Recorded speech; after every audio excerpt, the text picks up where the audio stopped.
જય માતાજી। તો આજે આપણે જાણશું પૂજા પછી બળેલી વાટનું શું કરવું જોઈએ। ઘણા લોકોને ખબર નથી હોતી કે આપણે વાટ જે દીવો કરીએ માતાજી એ વાટ બળી જાય પછી એનું શું કરવું જોઈએ। તો આજે આપણે શાસ્ત્રો અનુસાર તેને જાણશું કે બળી ગયેલી વાટનું શું કરવું। શાસ્ત્રો અનુસાર બળી ગયેલી વાટમાં સકારાત્મક ઉર્જા હોય છે, તેથી તેને ક્યારેક પણ કચરામાં નાખવી ન જોઈએ કે ફેંકવી ન જોઈએ। જે બળી ગયેલી વાટ છે તેને 10 દિવસ સુધી આપણે બળી ગયેલી વાટો બધી જ ભેગી કરવાની।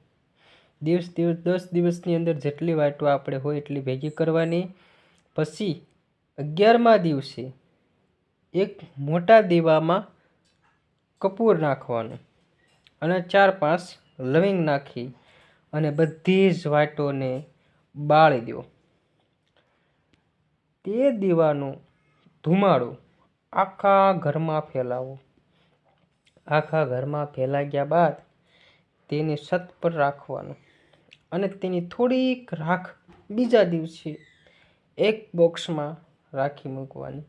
જે પણ આપણે 10 વાટો ભેગી કરી છે તે 11મા દિવસે તે દીવાને પ્રગટાવ કરવાનો અને એ રખ્યા જે હોય તેને ભેગી કરી એક બોક્સની અંદર સાચવીને રાખવાની છે।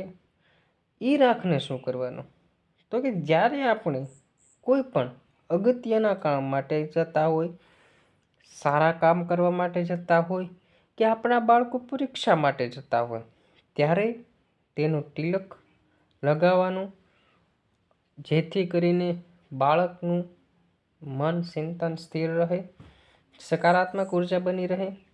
અને જ્યારે આપણા નાના બાળક ઘરે હોય કે મોટું બાળક ઘરે હોય તેની નજર લાગી હોય તો એ નજર ઉતારવા માટે પણ થોડીક રાખ હાથ વાર ઉતારી અને ઝાડ પાસે નાખી દો।